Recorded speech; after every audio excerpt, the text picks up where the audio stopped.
sun's in my face and the lighting is kind of not ideal, but I kind of wanted to say, um, just share something.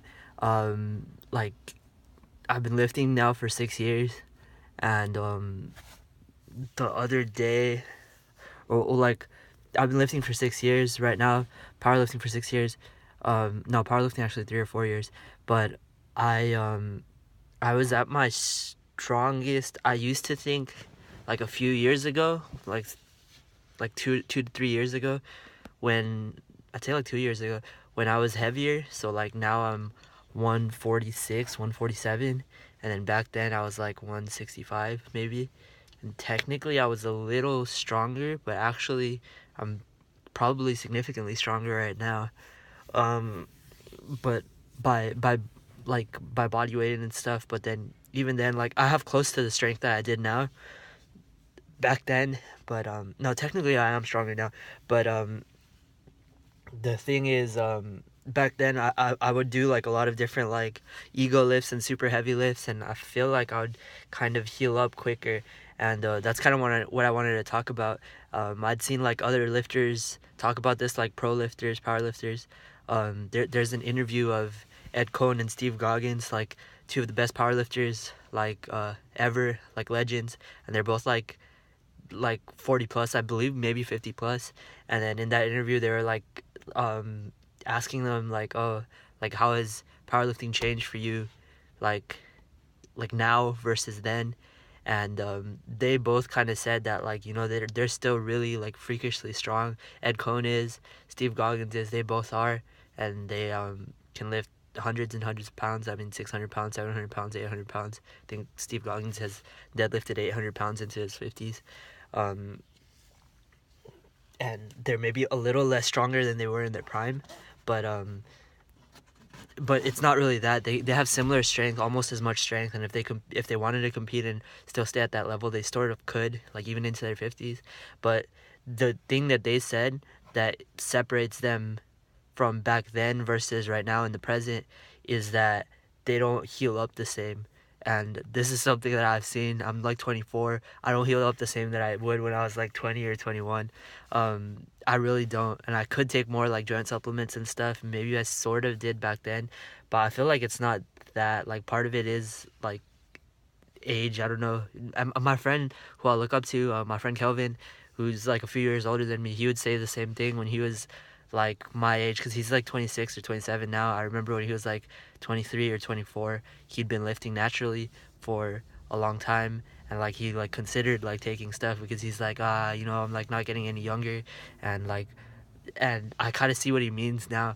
So like a few years ago, back then I had like I trained shrugs for like 10 weeks, and I gradually added weight over time. And then at the end of that training cycle, I did shrugs like 495 pounds, cheat shrugs, 495 pounds for 4 reps. And I weighed like the 160s. My body weight was in the 160s. So 495 for 4. Then I remember I went for 545 and I missed. And I probably would have had like 515 or 520. And then yesterday I went in and I hadn't done shrugs in like a long time. I'd say, I mean, many months, maybe 6 months or more. But I wanted to see if I could still shrug heavy. And then I did 465 for 3, which is pretty good. I weighed like 146, 147. And I did 465 for 3. I could have went up and did maybe 475 for a few, and those are cheat shrugs. And then after that I did 315 for 20, because I remember I used to do that back in the day. And I had already gone, I think the most I did was like 335 or 345 for 20, 365 for like 10 to 12 or something like that, maybe. Yeah. But so I saw like I still sort of had the same strength. I did 465 for 3 shrug, then I did 315 for 20. I think a little more than 20, like 21 or 22. And then after that I did like a heavy close grip bench. I went for 185. I couldn't hit it. So my max is like, I'd say like around 180, 175 to 180 on pause close grip bench, which is okay. But I woke up this morning, I feel like effed up. like I feel beat up like a lot, where like I remember back then like I could do it, but like my hips are sort of sore, my traps are like like really sore, like I feel like I lifted a small car yesterday. So it feels like that. And I think that's what Ed Cohen and Steve Goggins were saying in their video, that like you don't heal up the same, like you heal up slowly.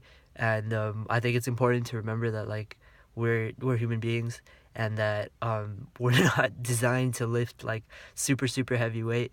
Like it's not in our nature, and it doesn't come naturally to us, and it's not super easy to do, you know.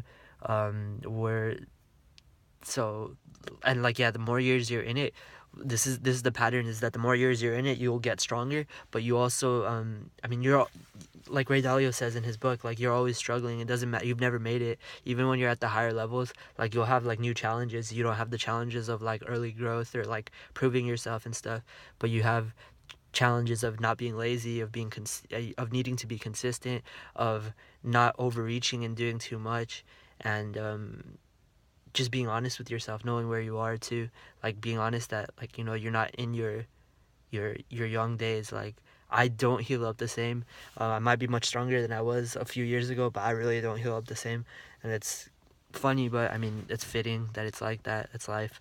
Um, I remember like my first year, second year of training, I would do ridiculous like amounts of volume, because I would train with guys that like were not natural, and they were saying they're natural, and they would do like 7 different exercises, 5 sets each, of like oh my god, like 15 to 20 reps, or like high reps too.